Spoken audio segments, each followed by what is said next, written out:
On commence par effectuer un tableau d'avancement.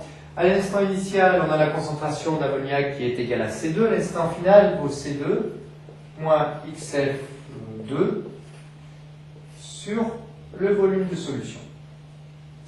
Donc, je vais noter V2. On a une concentration NH4 plus nulle, H au moins à peu près égal à 0, ce qui n'est pas tout à fait vrai, il y a 10-7 mol par litre, mais on dit à peu près égal à 0 initialement. Et donc, à l'état final, on a XF2 sur V, concentration en ion NH4+, sur V2, et H au moins XF2 sur V2. Si la réaction était totale, à ce moment-là, on aurait C2 moins Xmax 2 sur V2 qui sera égal à 0. Autrement dit, Xmax 2 de cette réaction 2 là sur V2 est égal à C2. Nous, on veut déterminer taux 2, taux d'avancement final. On rappelle que le taux d'avancement final c'est égal à XF2 divisé par Xmax 2. Et on peut diviser le tout par V2 et V2 de façon à donner ce taux d'avancement par rapport aux concentrations. On va arranger cette expression. Taux 2 est égal à XF2 sur V2, c'est-à-dire tout simplement la concentration en ion H au moins finale, divisé par Xmax sur V2, qui n'est rien d'autre que C2. Nous savons que H au moins final est égal à quoi? Est égal à KE, produit ionique de l'eau, divisé par H3 plus final, divisé le tout par C2.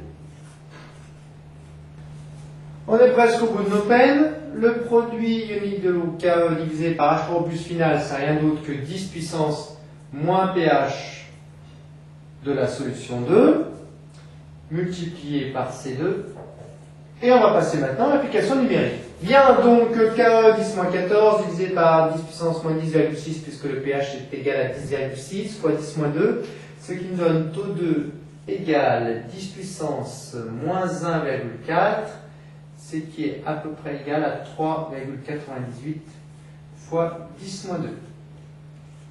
Au passage, ce taux d'avancement est inférieur à 1. Donc ça, on le savait déjà, mais la réaction est loin d'être totale. On va vérifier que le taux d'avancement final qu'on a trouvé est bien en accord avec ce qu'on a vu précédemment, c'est-à-dire que la concentration d'ammoniac finale est supérieure à la concentration en ion ammonium NH4+. Pour cela, il suffit de calculer la concentration en NH3 finale. Alors allons-y. La concentration en NH3 finale est égale à C2 moins XF sur V2. Or, XF sur V2, c'est tout simplement égal à taux 2 fois C2. Donc, moins taux 2 fois C2. Autrement dit, ça nous donne NH3 final égale C2 facteur de 1 moins taux 2. On va faire l'application numérique. Merci Big Joe. Bon, l'application numérique nous donne donc 9,66 fois 10 moins 3 mol par litre. On va voir ce que nous donne NH4+. Bien, la concentration en NH4+, finale est égale à SF2 sur V2, c'est-à-dire taux 2 fois C2, ce qui nous donne 3,98 10 moins 2 fois 10 moins 2, ça fait 3,98 fois 10 moins 4 mol par litre. Aïe, il est au bout là. Hein.